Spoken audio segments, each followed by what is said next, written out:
Thank you, Mr. Chairman. I also wanted to quote another small piece out of the press. San Francisco Gate, deal with it. We'll need oil and gas for decades. And in one of the paragraphs it says, Obama also says the industry is getting big bucks in subsidies each year. Not true. Like any business, oil and gas companies qualify for tax deductions, but they are far less generous than those enjoyed by the majority of energy companies. True, oil and gas companies receive federal energy R&D funding, but on average, electric technologies and renewables like wind and solar receive more than 22 times as much funding. Ethanol and biofuels are subsidized at a level 190 times that of oil and natural gas. And to get back to a point that the ranking member made, I agree in balance too. We need wind and solar. We've got that in the Central Valley of California. But we also have hydro and biomass.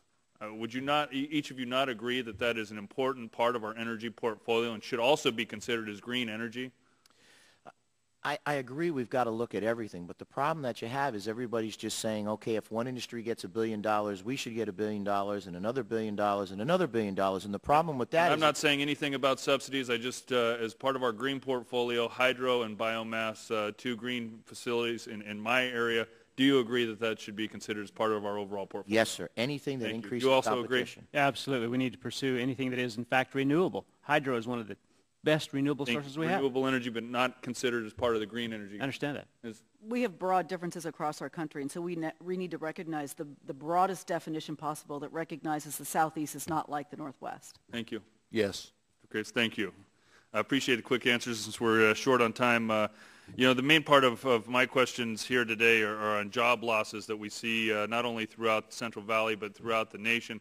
I represent an area that has some of the highest unemployment in the entire nation. We're at about 20%. A lot of that due to environmental regulations that shuts off our water and closes down our farms.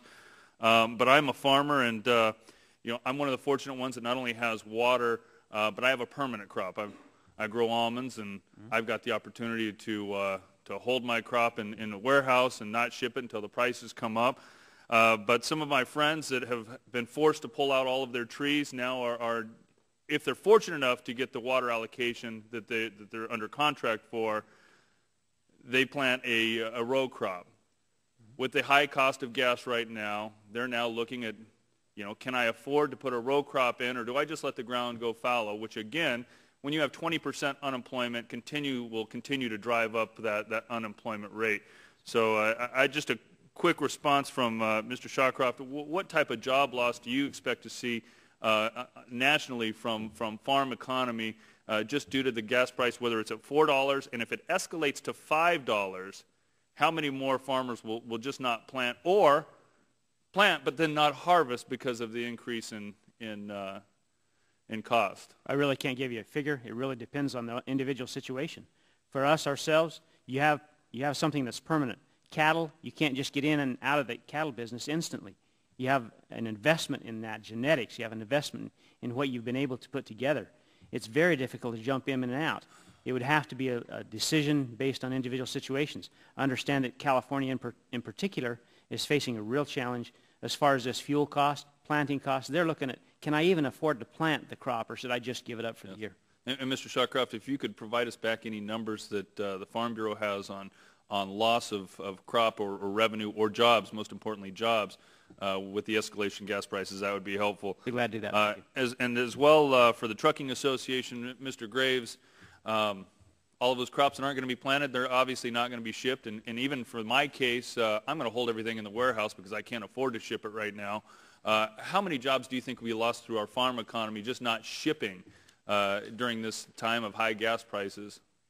Well, I'm not going to have a very good answer to that one. I mean, we simply know that we're all struggling to pull ourselves out of the economic doldrums, and to whatever extent fuel prices put the brakes on that, it's bad for everyone in all segments of U.S. business.